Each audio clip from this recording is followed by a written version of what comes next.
Look, all I wanted was a hyperdrive calibration, not a… whatever she is, I said, gesturing wildly at the 7-foot-tall, blue-skinned humanoid standing beside the grease-covered mechanic. The mechanic, a squat, four-armed Vordaxian with oil stains decorating his overalls like abstract art, simply shrugged 3 of his shoulders in sequence. Package deal, human. The quantum flux regulator comes with a Nebulan wife. It's their cultural thing. Can't separate them. Against galactic trade law.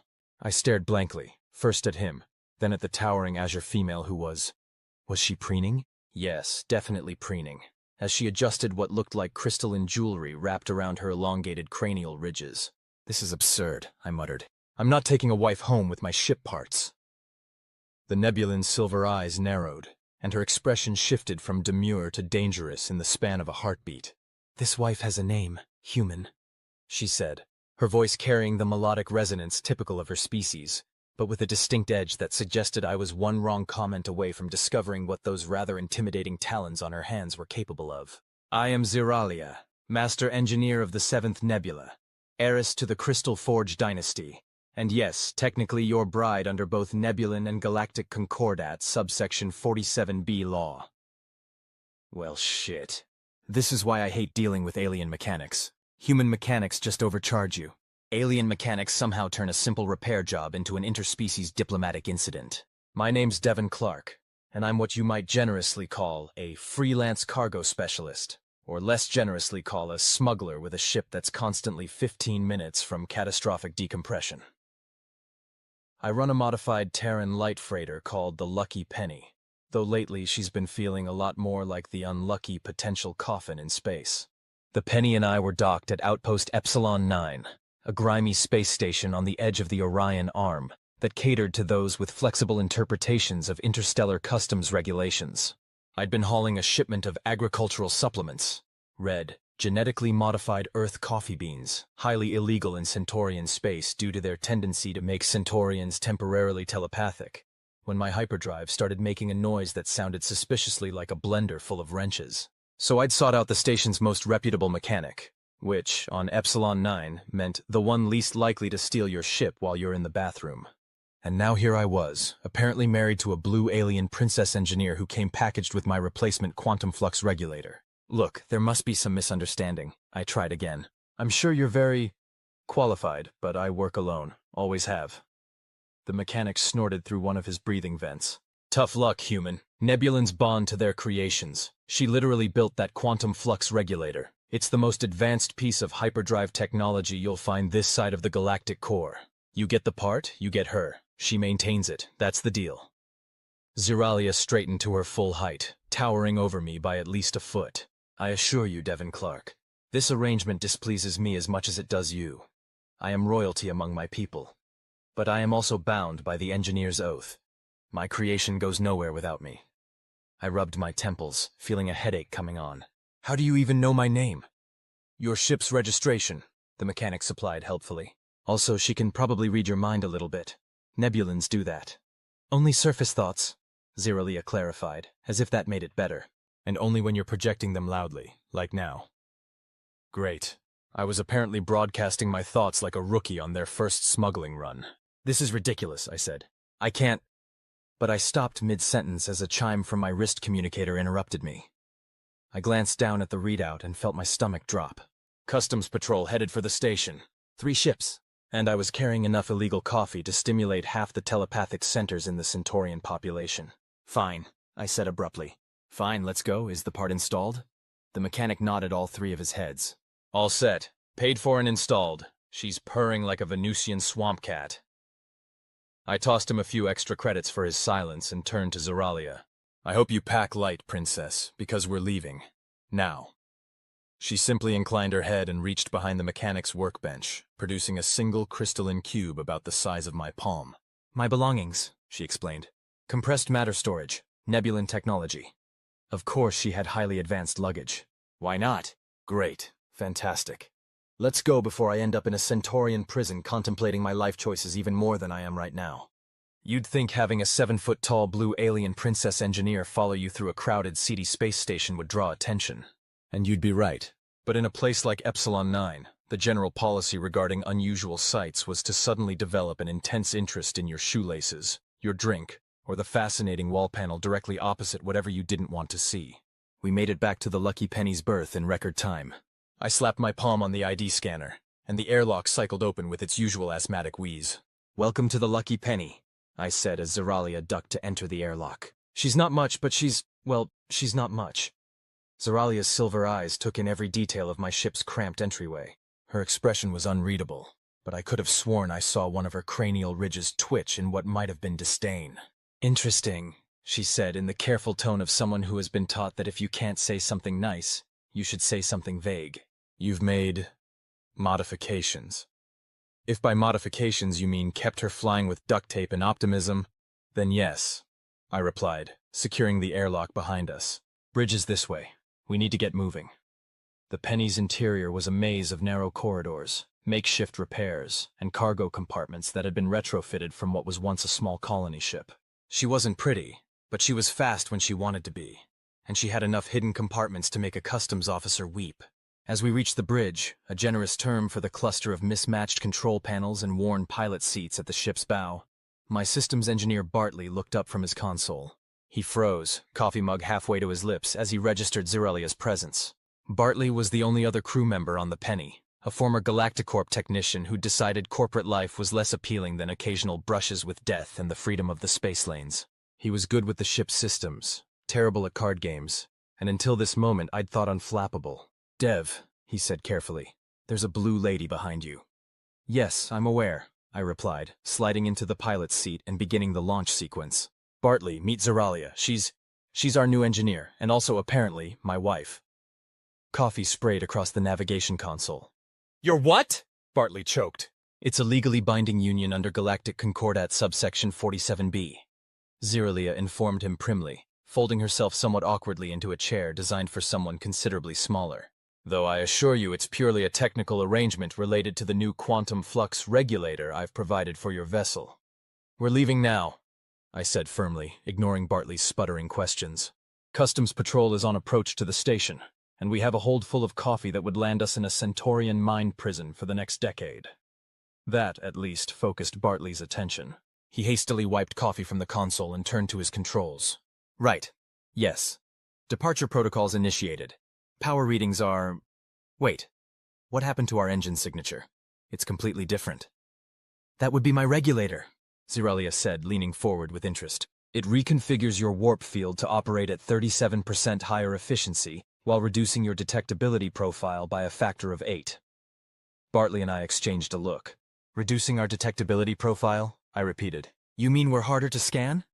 Zeralia made a dismissive gesture with one elegant blue hand. "Standard feature of my work. I assumed, given your occupation, you would appreciate the enhancement." I wasn't sure whether to be impressed or concerned that she'd immediately pegged me as someone who'd benefit from being invisible to authorities. "How did you—" "Hidden compartments throughout your cargo bay. Modified transponder with frequency shifting capabilities. Multiple sets of ship registration documents in your flight computer." She listed off matter-of-factly. I merely observed and drew the logical conclusion that stealth would be a priority. "I like her," Bartley decided, grinning. "Shut up and get us out of here," I muttered, but I couldn't help a small smile. Maybe this arrangement wouldn't be a complete disaster after all. The Lucky Penny's engines hummed to life, smoother than I'd ever heard them, and we detached from the docking clamps with barely a shudder. Usually, departure involved at least 3 alarming noises and a series of creative curses from Bartley. This time it was almost elegant. "Impressive," I admitted reluctantly, guiding the ship away from the station. "That new regulator really makes a difference." Zeralia inclined her head slightly, accepting the compliment as her due. "Of course it does. I built it." "Customs ships changing course," Bartley warned, eyes on the scanner. "They've noticed us leaving." I tensed, fingers hovering over the controls for our emergency burn sequence. But Zeralia simply reached over. Her arms were long enough to access my console without leaving her seat, and tapped a sequence of commands I didn't recognize. "What are you doing to my ship?" I demanded. "Activating the regulator's stealth harmonics," she replied calmly. "Trust me." Trust her? I'd known her for all of 30 minutes, and 25 of those minutes had been spent in a state of shock that I was apparently married to her. But as the customs ship's trajectories shifted on our display, veering away from our position, I had to admit she seemed to know what she was doing. They've lost us, Bartley confirmed, wonder in his voice. We're still on visual, but their scanners show nothing, like we're not even here. As I said, Zeralia replied, settling back in her seat with a satisfied expression. Standard feature. I guided the penny away from the station, setting a course for the nearest jump point. So, wife, I said, the word feeling strange on my tongue. Want to explain exactly how this arrangement is supposed to work? Because I'm still a little fuzzy on why a Royal Nebulan engineer is now apparently part of my crew. Zeralia's silver eyes met mine. It's quite simple, really. I create, I maintain. That is my purpose and my passion. The regulator is my creation, one of my finest. It requires maintenance and adjustments that only I can provide. A small smile played at the corners of her mouth. Consider me a living warranty. But the whole marriage thing is a legal technicality, she finished for me. Nebulan law ties creator to creation. The only way for my work to leave Nebulan space is if I accompany it. The simplest legal framework recognized by the Galactic Concord that allows for this arrangement is matrimony. She shrugged, a surprisingly human gesture. I assure you I have no romantic interest in your species. Well, that's a relief, I said dryly. No offense. None taken. Your respiratory system is woefully inefficient, and your skin lacks proper luminescence. I could never be attracted to such a primitive design. Bartley snorted with laughter, quickly disguising it as a cough when I glared at him. Right, I said. So you're here to, what, maintain the regulator? And improve your other systems, should you permit it, she added. Your ship has potential beneath its many flaws. The lucky penny shuddered slightly, as if offended. The penny's gotten me through some tight spots, I said defensively. She's more than the sum of her parts. Zeralia's expression softened fractionally. All the more reason she deserves proper care. You've kept her flying through stubborn determination. Imagine what she could do with actual engineering expertise. I couldn't argue with that logic, as much as I wanted to. The penny was a good ship, but she was held together with improvised repairs and jury-rigged solutions. Having an actual engineer, especially one who could apparently create stealth technology that fooled customs scanners, could be invaluable. Fine, I conceded. You can stay, for now. But this is still my ship, and I'm still the captain. And the marriage thing is strictly professional. Agreed, Zeralia said with a nod. Though I should mention that Nebulan marriages must be formally dissolved after one standard galactic year if they are to be terminated. Until then, we are, by all legal definitions, spouses. Bartley couldn't contain himself any longer. So, do I call you Captain's wife, or... You call her Zeralia, I growled. Or engineer, or whatever title she prefers. And you shut up about the marriage thing if you want to keep your teeth. Chief Engineer will suffice, Zeralia said smoothly. Now, shall I examine your propulsion systems while we're in transit? I noticed at least 7 inefficiencies just during our departure sequence. And just like that, I had a blue alien wife who was also my new chief engineer. The universe has a strange sense of humor sometimes. The next few days aboard the Lucky Penny were interesting, to say the least. Zeralia wasted no time in making herself at home in our engine room, which had previously been Bartley's domain. To his credit, after an initial period of territorial posturing, Bartley quickly recognized that Zeralia's expertise far exceeded his own, and settled into a role as her enthusiastic assistant. I'd given her the spare crew quarters, a glorified closet with a bunk and a tiny personal storage unit, but she spent most of her time in the engine room anyway. Occasionally I'd hear exclamations like, "By the crystal moons, how is this even functional?" Or, "This wiring configuration defies all logic and several laws of physics," echoing through the ship. We were 3 days out from our delivery point when I decided to check on her progress. I found Zeralia hanging upside down from the ceiling, her long limbs wrapped around a support beam as she fused something to the overhead conduits. Bartley was below her, handing up tools as needed. "Should I ask what you're doing to my ship?" I leaned against the doorframe, trying to look casual and captainly. Zeralia twisted her neck at an angle that would have been impossible for a human, fixing me with those silver eyes. "I'm integrating a secondary power relay that will prevent your life support from failing when you push the engines past 80% capacity." I blinked. "The life support fails above 80%? "Yes," she and Bartley said in unison. "How did you—" "The scorch marks on the backup oxygen regulators," Zeralia explained, returning to her work. "Classic sign of power surge damage. Your ship's power distribution is Creatively designed. That's a polite way of saying it's a death trap, Bartley added cheerfully. It's gotten us this far, I pointed out, then immediately regretted sounding defensive. But, thanks for fixing it.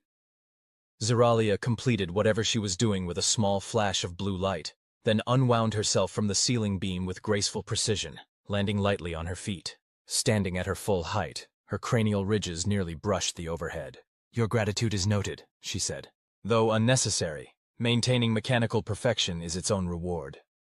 Over the past few days, I'd begun to pick up on the subtle variations in her formal speech. This was her equivalent of, "You're welcome." How's the regulator performing? I asked, genuinely curious. We'd made a short jump yesterday, and the penny had transitioned into and out of hyperspace smoother than I'd ever experienced. A smile ghosted across Zeralia's features. Optimally, though it could be improved further with adjustments to your navigational array. Let me guess, you want to upgrade that too? If permitted. She inclined her head slightly. Your current system is adequate, but rudimentary. I'd learned that adequate but rudimentary was about as close as Zeralia got to insulting my ship outright. Progress of a sort. What would the upgrade do? I asked.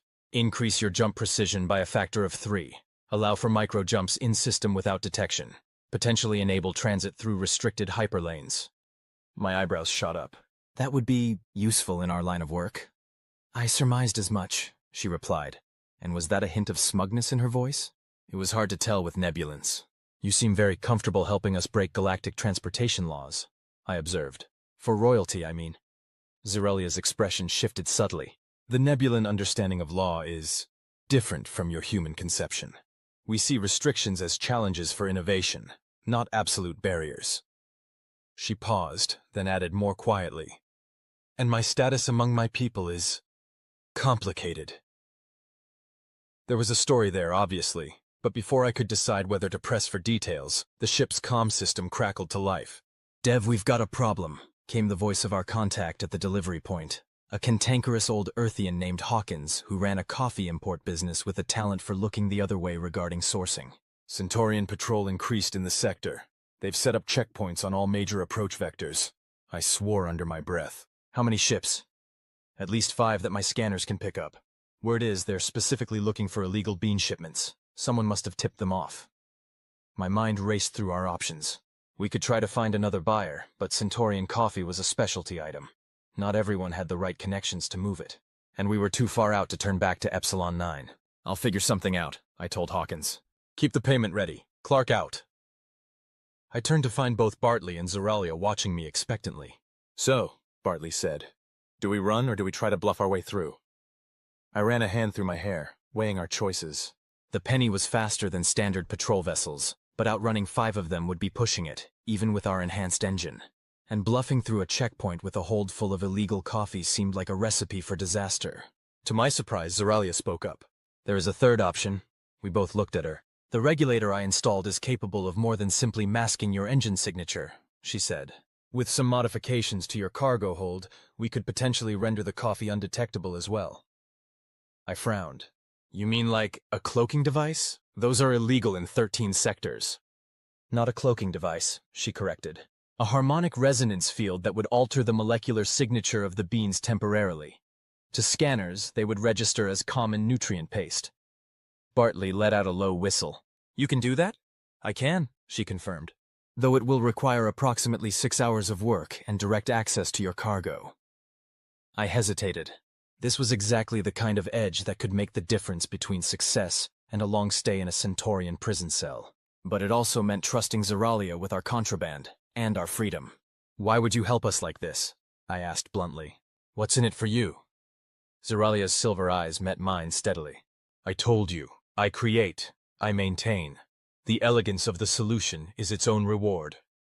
She paused, then added, and as your legal spouse, I would likely be implicated in your crimes regardless. Self-preservation is a logical motivation. She had a point there. All right, I decided. Do it. Bartley, help her with whatever she needs. For the first time since she'd come aboard, I saw something like genuine enthusiasm cross Zeralia's face. Excellent. I shall require access to your raw materials storage, 3 power cells, and all the conductive cabling you can spare. As they set to work, I couldn't help wondering what I'd gotten myself into. 3 days ago, I'd barely known what a nebulan was. Now I was married to one, and she was modifying my ship in ways that probably violated several sections of the Galactic Technical Regulatory Code. But if it kept us out of prison, well, maybe this unexpected marriage had some benefits after all. 5.5 hours later, I stood in the cargo hold staring at what could only be described as a work of art, if art was made of stripped wiring, crystalline nodes, and pulsing blue energy fields. Zeralia had essentially built a cage of energy around our entire coffee shipment. The beans themselves looked unchanged, but the air around them shimmered slightly, like heat waves off a desert road. "It's ready," she announced, making a final adjustment to one of the crystalline nodes.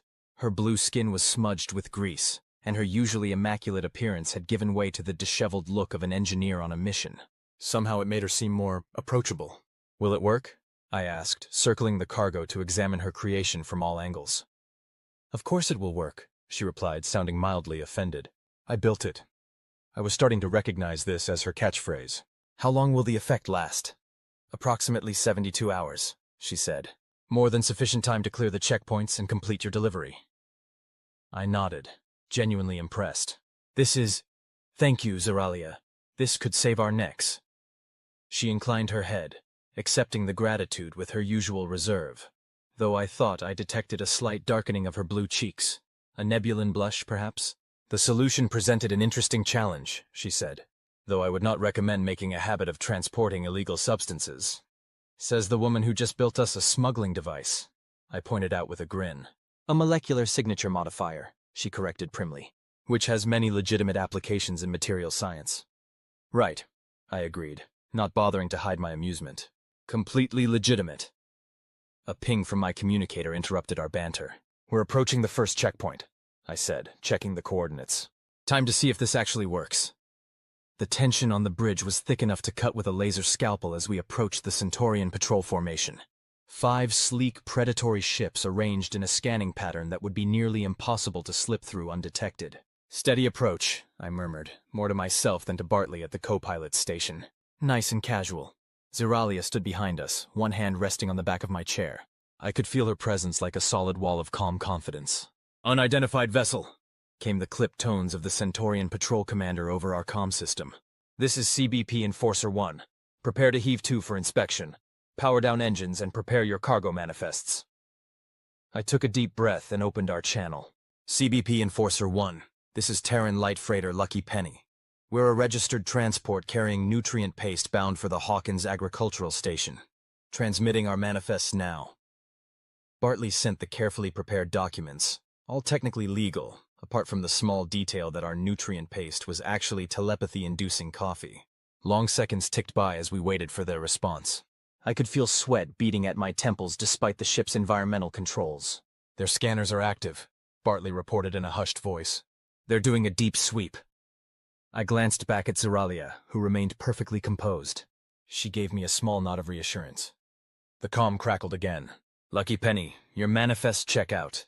Our scans confirm cargo of standard nutrient paste. You are cleared to proceed through the checkpoint. Maintain current vector until you've passed all patrol vessels." I fought to keep the relief from my voice. "Understood, Enforcer 1. Maintaining course. Lucky Penny out." The moment the comm clicked off, Bartley let out a whoop of triumph, quickly stifled when I shot him a warning look. We weren't clear yet. With exaggerated casualness, I guided the Penny through the patrol formation, past each of the sleek Centaurian ships, with their scanning arrays pointed directly at us. Every instinct screamed at me to gun the engines and make a run for it, but I kept our pace steady and unremarkable. Only when the last patrol ship was well behind us did I allow myself to relax, letting out a long breath I hadn't realized I was holding. "It worked," I said, turning to look at Zeralia with newfound appreciation. "They didn't detect a thing." "As I said it would," she replied simply, but there was a definite hint of pride in her voice. "Your cargo will maintain its altered signature for another 68 hours, more than sufficient time to complete your delivery." Bartley was grinning from ear to ear. "That was amazing! We just sailed right through a top-tier Centaurian security checkpoint, like we were delivering actual nutrient paste." He looked at Zeralia with unabashed admiration. "You're a genius." "This is a widely acknowledged fact among my people," she confirmed, but there was a warmth to her tone that I hadn't heard before. I set the Penny on course for Hawkins Station, then stood and stretched. I think this calls for a celebration, I decided.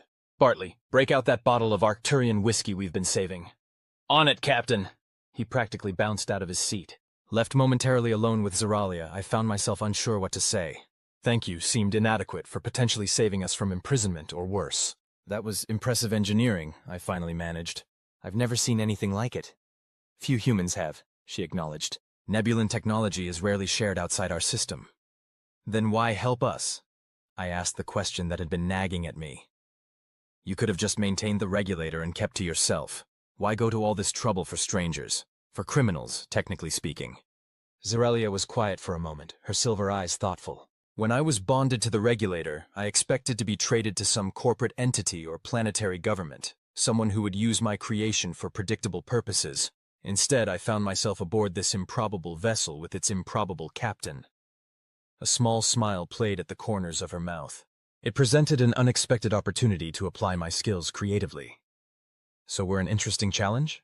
I asked, not sure whether to be amused or offended. You are outside my experience, she conceded. My life has been one of rigid expectations and predetermined paths. The heir to the Crystal Forge dynasty does not typically find herself assisting coffee smugglers. There was something in her voice, a hint of rebellion perhaps, or relief, that made me wonder about her life before the lucky penny. You ran away, I realized suddenly. You used the regulator as your ticket out. Her eyes widened fractionally. Confirmation enough. An interesting theory, she said carefully. Though technically I fulfilled my obligations by ensuring my creation was properly maintained. By getting yourself married to a human smuggler, I pointed out. I'm guessing that wasn't in the dynasty's plans for you. It was an unconventional approach, she admitted, but effective. Before I could press further, Bartley returned with the whiskey and 3 mismatched cups. Celebration time, he announced, pouring generous measures for each of us. I accepted my cup, still watching Zeralia curiously. There was definitely more to our new engineer than she was letting on. But then again, wasn't that true of everyone on the Lucky Penny? Zeralia examined the amber liquid in her cup with scientific interest. I should note that Nebulan physiology processes alcohol differently than humans, she said. This amount would have minimal effect on me, Bartley grinned. Challenge accepted. He topped off her cup until the whiskey nearly reached the brim. I raised my drink in a toast. To successful smuggling runs, Centaurians who can't tell coffee from nutrient paste, and unexpected additions to the crew. Hear, hear! Bartley clinked his cup against mine. After a moment's hesitation, Zeralia joined our toast. To new configurations, she added, her eyes meeting mine over the rim of her cup. As the whiskey burned its way pleasantly down my throat, I realized that my life had taken a turn I never could have predicted. A week ago, I was a solo operator with a ship held together by luck and duct tape. Now I had an alien wife with engineering skills that bordered on magical, and for the first time in years, the Lucky Penny was running better than ever. Maybe this arrangement wasn't so bad after all. We successfully delivered the coffee to Hawkins, who was so impressed by our ability to slip past the increased patrols that he paid us a hefty bonus. With credits in our accounts and no Centaurians on our tail, the Lucky Penny set course for the Proxima trading hub, where we could pick up our next job. Over the next few weeks, life aboard the ship fell into a new rhythm. Zeralia continued her improvements, transforming the Penny from a patchwork of barely functional systems into something approaching a proper vessel. Bartley stopped referring to the engine room as the disaster waiting to happen, and started calling it the Miracle Factory instead. As for my relationship with my technical spouse, it evolved in unexpected ways. We still maintained professional boundaries, but the rigid formality of our early interactions gradually softened into something more comfortable. I found myself seeking her company not just for ship-related matters, but for conversation as well. Zeralia, it turned out, had a dry wit that emerged once she became more comfortable around us. She also possessed a vast knowledge of galactic cultures that made her stories of her travels as a young engineer fascinating. In turn, she seemed genuinely interested in my background. How a kid from Earth's Australian outback had ended up running contraband across the stars. Your species' capacity for adaptation continues to surprise me, she remarked one evening as we shared a meal in the ship's tiny galley. Humans have been spacefaring for less than 3 centuries, yet you've established yourselves throughout the Orion Arm with remarkable speed. We're stubborn that way, I replied with a smile. Give us a challenge and we'll find a way to overcome it, even if the solution involves duct tape and creative swearing. An unorthodox methodology, but effective in its own way, she conceded, her silver eyes twinkling with amusement. Says the woman who rewired our communication array using spare parts from the shower sonic, I countered. A perfectly logical repurposing of available resources, she defended herself primly. And your communications range has increased by 63%.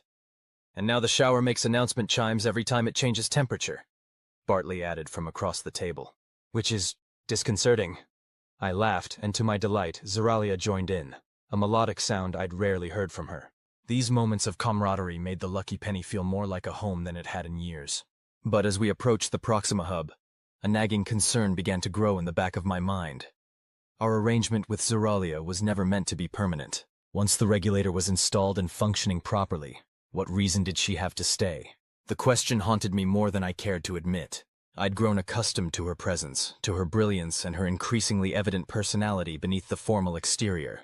The thought of returning to our previous existence, Bartley and me limping from job to job in a ship held together by hope and improvisation, seemed increasingly bleak. The matter came to a head as we docked at Proxima Hub, a sprawling space station that served as one of humanity's primary trading centers outside Sol System. The station was a chaotic blend of legitimate commerce and shadow markets, perfect for finding our next cargo run, legal or otherwise. I need to acquire some specialized materials, Zeralia announced as we secured the ship. Proxima should have what I require for the navigational array upgrades. I'll come with you, I offered, perhaps too quickly. The vendors here can be difficult if they think they can take advantage of outsiders. Zeralia gave me a look that suggested she found my concern amusing. I am quite capable of negotiating with merchants, Devon. I've been doing so since before your species discovered nuclear fission. Still, I insisted, Proxima's different. The traders here specialize in fleecing newcomers. Very well, she conceded with a slight incline of her head. Your assistance would be acceptable. Bartley smirked knowingly as we prepared to disembark, but wisely kept whatever comments he had to himself. Proxima Hub was a sensory assault, a labyrinth of crowded corridors filled with the mingled scents of 100 alien cuisines, the cacophony of a dozen languages being shouted over one another, and visual advertisements that hovered and shifted in the air, targeting passers-by with alarming specificity. Zeralia moved through the chaos with surprising grace, her tall form creating a natural pathway as other station denizens instinctively moved aside. I found myself trailing in her wake, oddly proud to be associated with this imposing figure who drew curious and appreciative glances from various species. We made our way to the technical markets in the station's lower levels, where everything from outdated Earth tech to cutting-edge alien components could be found, if you knew where to look and had the credits to pay. This one, Zeralia said decisively, stopping before a shop tucked between two larger establishments.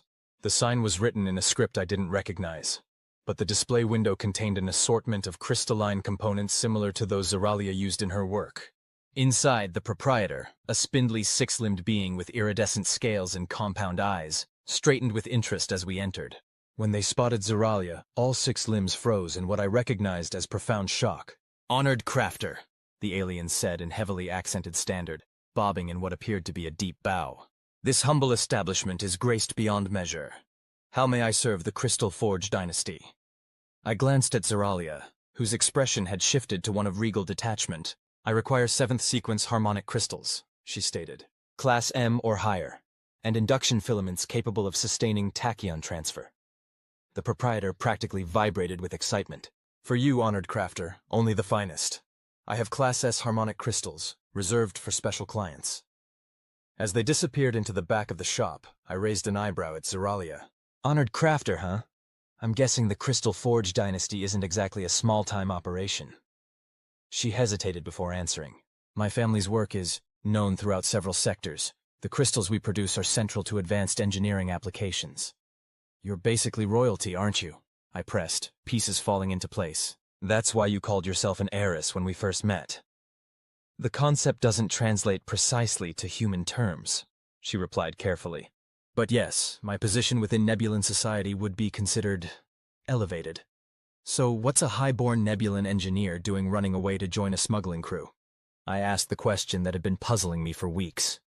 Zeralia's silver eyes met mine, and for a moment, I saw vulnerability beneath her composed exterior. "Sometimes, Devon, even a golden cage remains a cage. The path of my life was determined before my birth, whom I would bond with, what I would create. how my talents would serve the dynasty. I was expected to produce innovations that would enhance our family's standing. Nothing more. And that wasn't enough for you, I guessed. I wish to create for creation's sake, she said softly, to solve problems beyond the narrow interests of Nebulan politics. When the opportunity arose to bond with a regulator destined for export, I took it. You used your own marriage laws as an escape hatch, I said, unable to hide my admiration. That's brilliantly devious.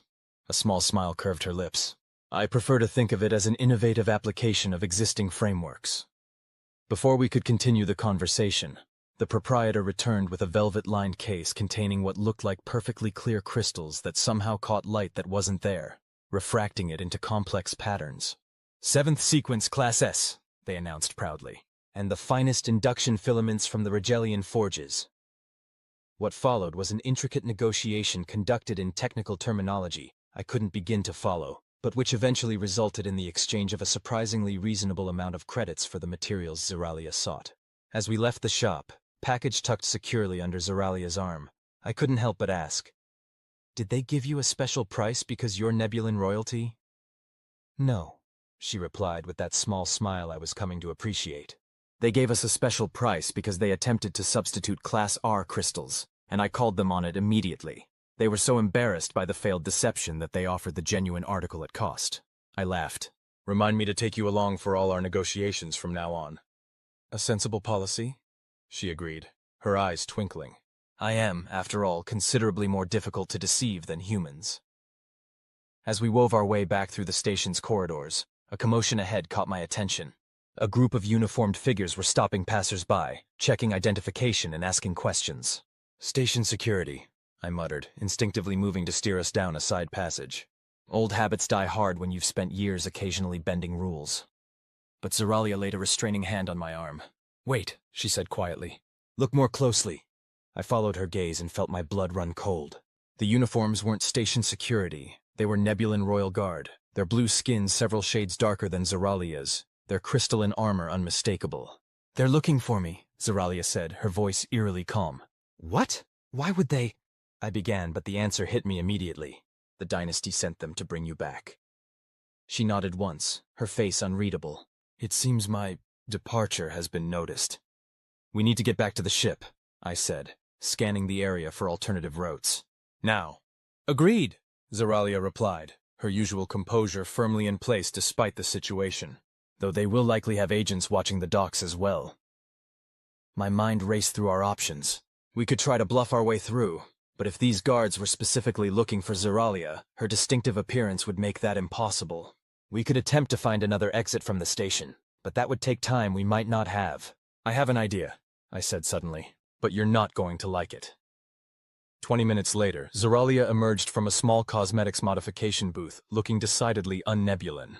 Her blue skin had been temporarily dyed a deep purple, her elegant cranial ridges disguised beneath a bulky trader's hood, and her distinctive silver eyes hidden behind specialized contact lenses that rendered them a common amber color.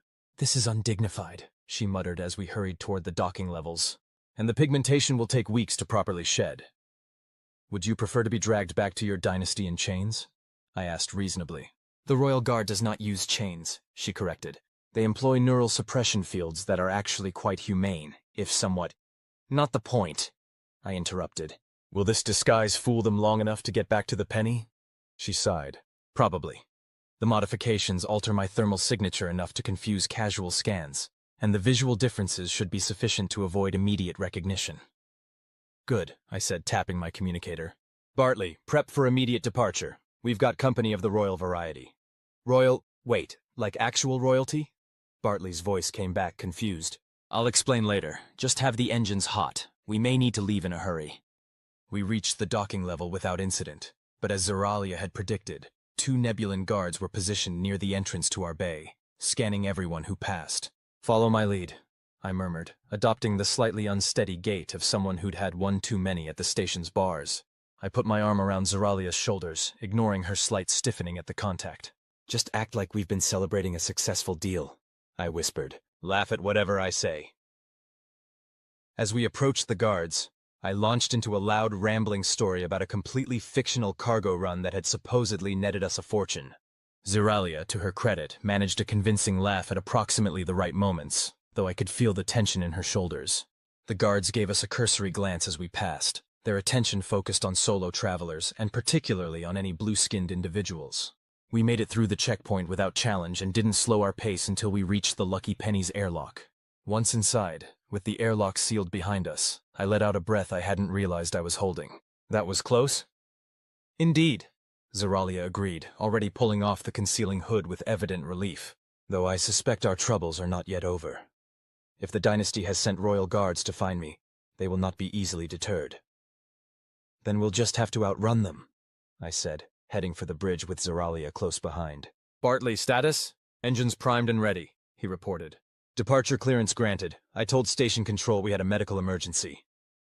Good thinking, I said, sliding into the pilot's seat.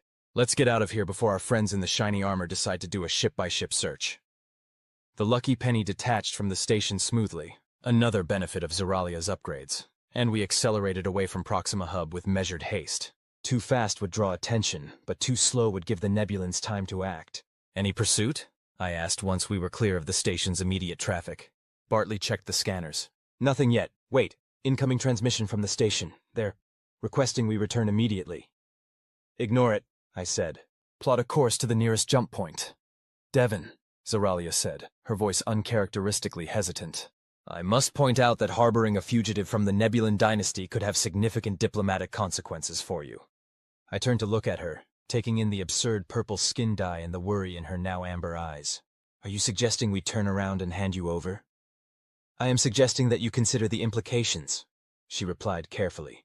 My family is powerful, with connections throughout this sector. They could make your work difficult. More difficult than losing the best engineer this ship has ever had? I countered. Besides, correct me if I'm wrong, but I believe you're still technically my wife under Galactic Concord subsection whatever it was. Seems to me that gives me some say in whether you get dragged back to a life you clearly wanted to escape. A complex emotion flickered across her features. Surprise, followed by something warmer that made my heart beat a little faster.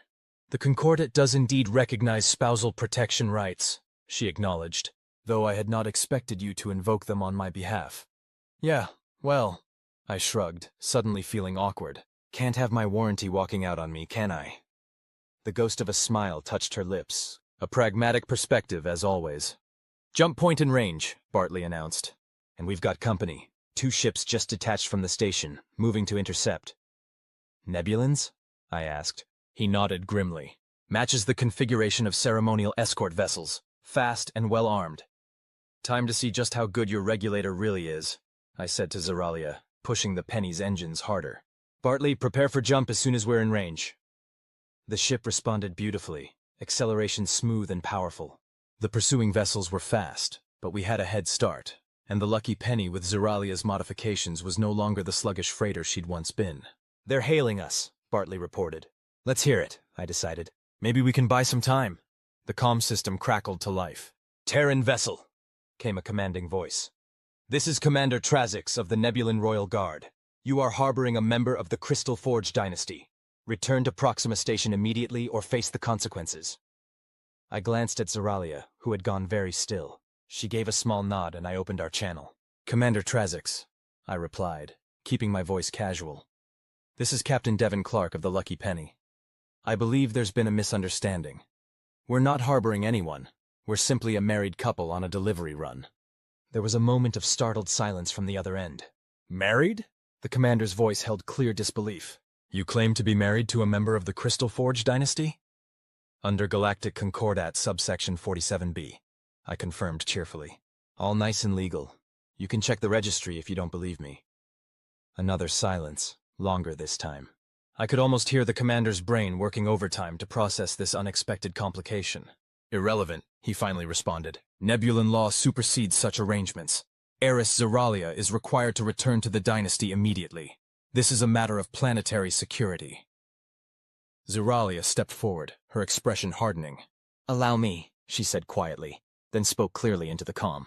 Commander Trazix, this is Zeralia of the Crystal Forge dynasty.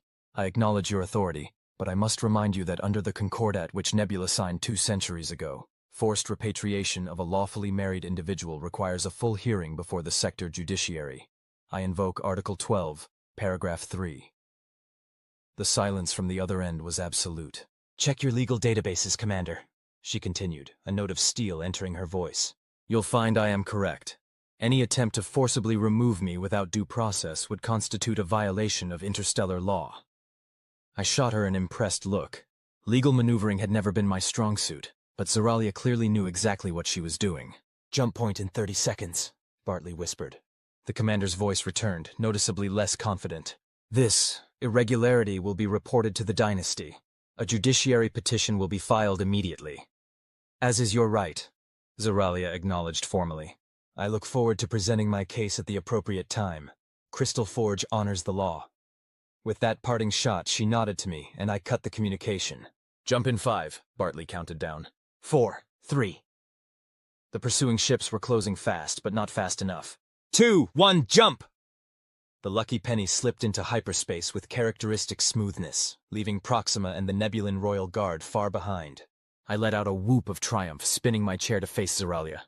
"That was brilliant! Where did you learn to legal jargon your way out of trouble like that?" She raised an eyebrow, the effect somewhat diminished by her purple skin. "I am the heir to a dynasty, Devon. Political and legal education was as much a part of my training as engineering." "Well, it just saved our necks," I said. "Though I'm guessing this isn't over." "No," she agreed, her expression sobering. "The dynasty will not abandon their claim so easily. They will petition the sector judiciary as threatened." "How long will that take?" "To arrange a formal hearing? At least 3 standard months, possibly 6, if they encounter bureaucratic delays, which I suspect they might." There was just a hint of mischief in her smile. "You're going to throw legal roadblocks in their way," I realized. "I may have certain contacts within the Judiciary Administration," she admitted. "Nothing improper, of course, merely influential." Bartley laughed. "I'm starting to think we got the better end of this marriage deal, Dev." I couldn't disagree. What had started as an unexpected complication had brought us not just an engineering genius, but apparently a legal and political strategist as well. "So we have 3 to 6 months before we have to worry about the dynasty again," I summarized. "What's the long-term plan?" Zoralia's expression turned thoughtful. "There are several possibilities. I could petition for formal separation from the dynasty based on creative autonomy rights, or perhaps seek asylum in one of the independent systems where Nebulan influence is limited."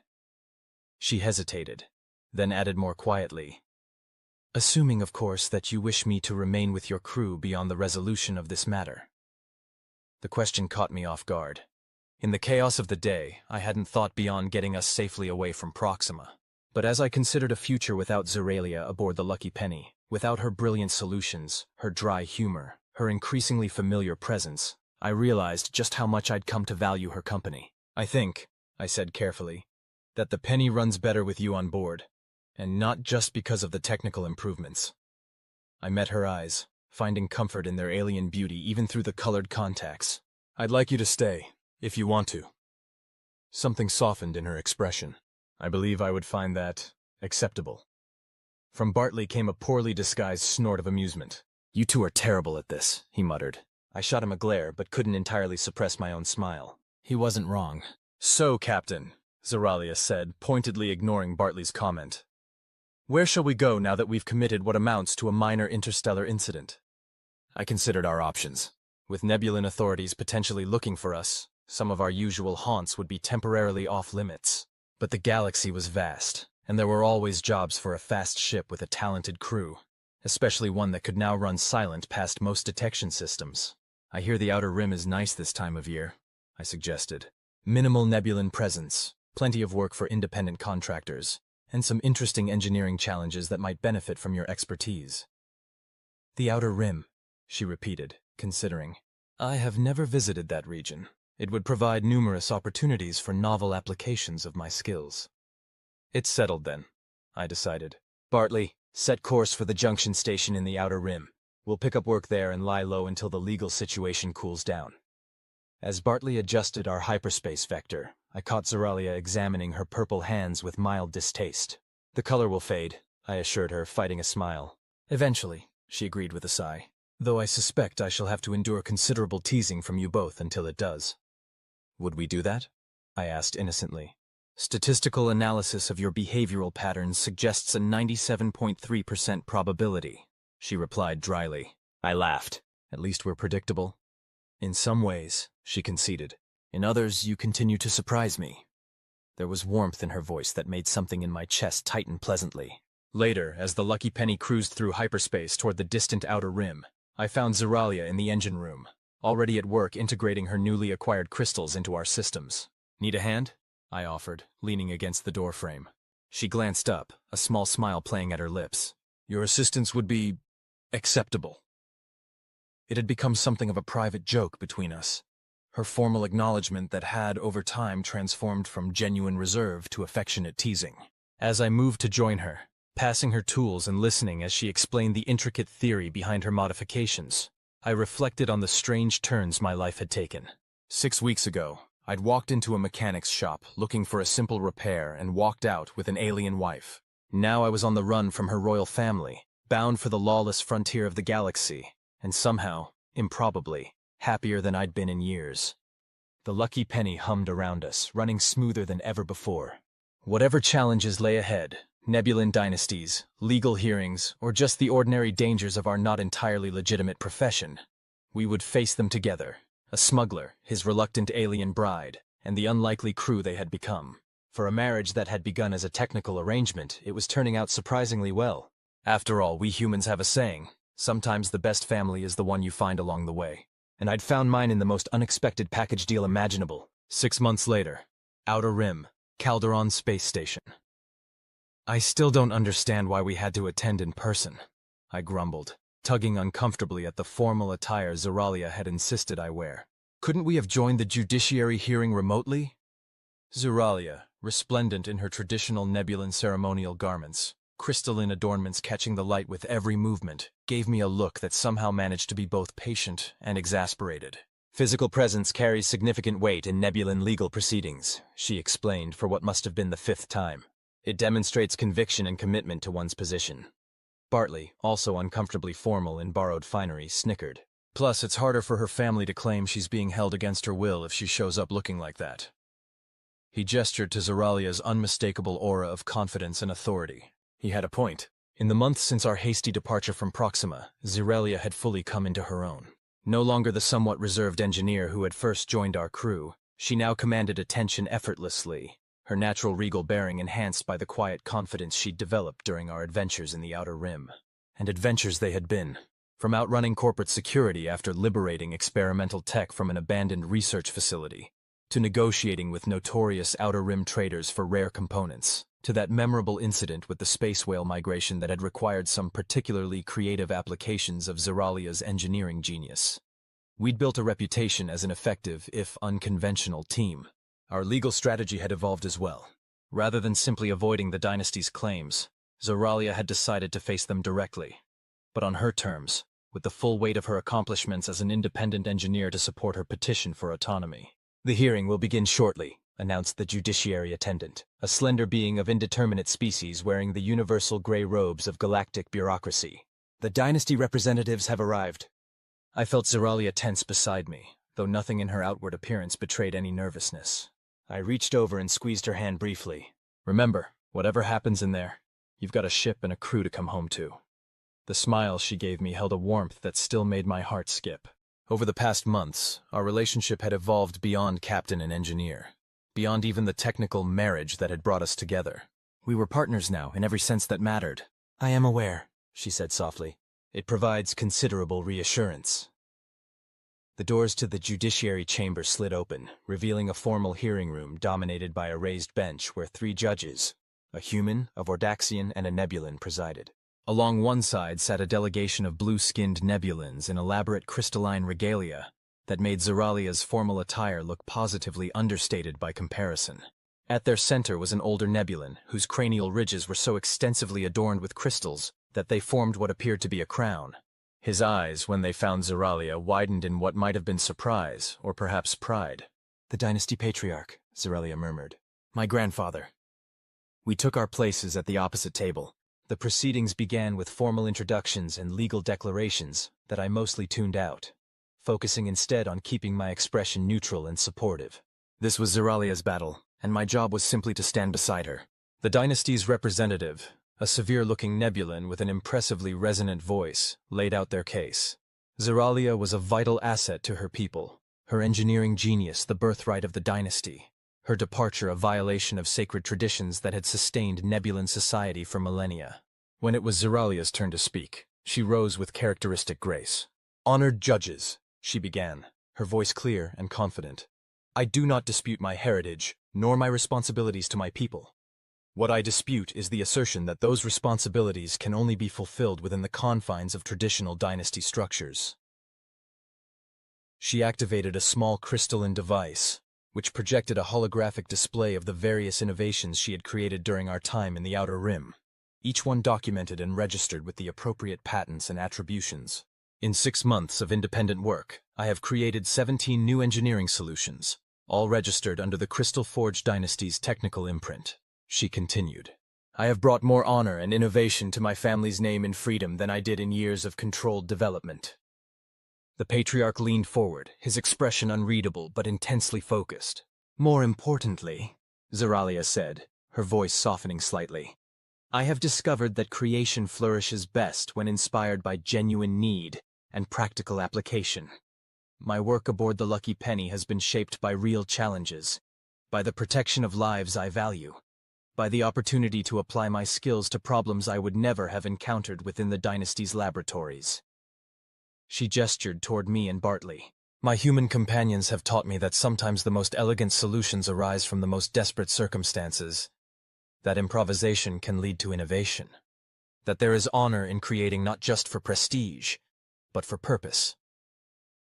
The Nebulan judge's cranial ridges flickered with light patterns that suggested deep thought. The human judge leaned over to consult briefly with the Vordaxian, who nodded 3 of its heads in sequence. The patriarch raised a hand, and to my surprise, the judiciary panel acknowledged him. "If I may address my granddaughter directly," he requested. "Granted," the Nebulan judge confirmed. The patriarch rose, his crystalline adornments catching the light dramatically. "Zeralia of the Crystal Forge," he said formally. "Your creations since your departure have indeed been remarkable. The dynasty has studied them with great interest." He paused, his silver eyes, so like Zeralia's, measuring her carefully. "What you perhaps do not know is that your unusual departure was not entirely unforeseen." A ripple of surprise went through the dynasty's delegation. Zeralia's perfect composure faltered for the first time. "Grandfather, you are not the first Crystal Forge heir to seek autonomy," he said, his voice carrying a hint of what might have been amusement. "I myself spent 3 decades among the Rigelian engineering collectives before returning to lead our family. Your grandmother escaped to the Centaurian universities for a time. It is, one might say, something of a family tradition." Murmurs filled the chamber. I glanced at Zeralia, whose expression suggested this was news to her. "The true test," the patriarch continued, "has always been what our heirs create with their freedom, whether they return with innovations worthy of the dynasty or merely squander their talents." His gaze shifted to include me. "Your choice of companions was unexpected, but the results speak for themselves." The Nebulan judge cleared their throat. "Are you withdrawing the dynasty's petition, Patriarch?" The old Nebulan smiled slightly. "Let us say I am proposing a compromise. The dynasty will recognize Zeralia's autonomy and her unconventional marital arrangement, provided she continues to register her innovations under our technical imprint and returns twice yearly to share her knowledge with our engineering collectives." I felt a weight lift from my shoulders. Beside me, Zeralia straightened, her expression carefully neutral, but her eyes bright with what I recognized as happiness. "That arrangement would be acceptable," she said, using the phrase that had become something of a private joke between us. The judges conferred briefly before the Nebulan representative spoke for them all. "This compromise satisfies the judiciary. Heiress Zeralia may maintain her independence while honoring her heritage. Case dismissed." As the formalities concluded, the patriarch approached our table. Up close, he looked less intimidating and more like an elderly scholar, his eyes sharp with intelligence. "Your human captain," he said to Zeralia, studying me with undisguised curiosity. "Is he a suitable partner in creation?" I wasn't entirely sure what the question implied in Nebulan terms, but Zeralia's answer made me stand a little straighter. "The most suitable I have found, grandfather," she replied with quiet certainty. "We create things neither of us could manage alone." The old Nebulan nodded. apparently satisfied. Then I look forward to seeing what you build together. He turned to me. Take care of my granddaughter, Captain Clark. Or rather, allow her to take care of you. The Crystal Forge women have always had excellent taste in projects.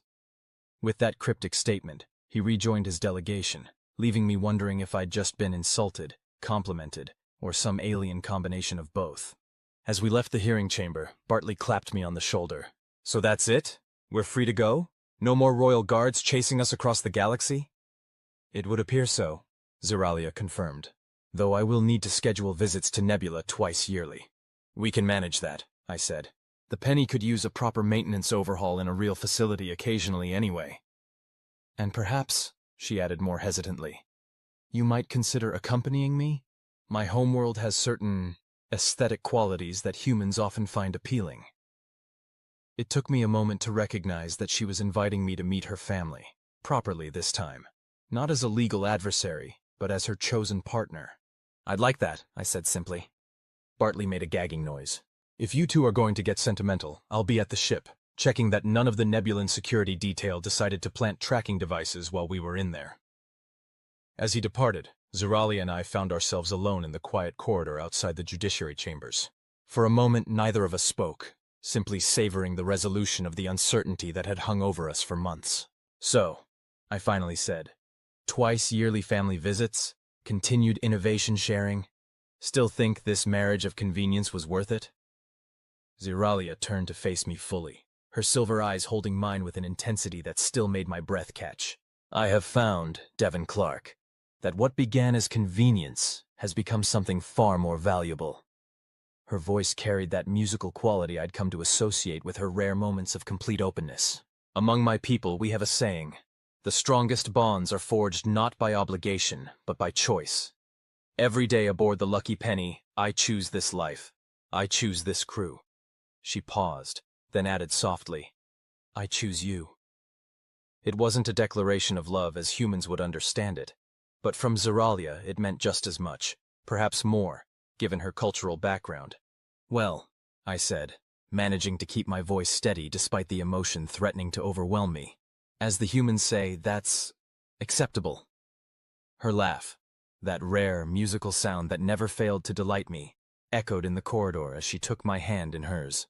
Together we walked back toward the docking bay where the Lucky Penny waited, our accidental marriage having evolved into something neither of us could have anticipated but which, like all of Zeralia's best creations, worked perfectly despite defying conventional design. After all, sometimes the best upgrades are the ones you never knew you needed. The end.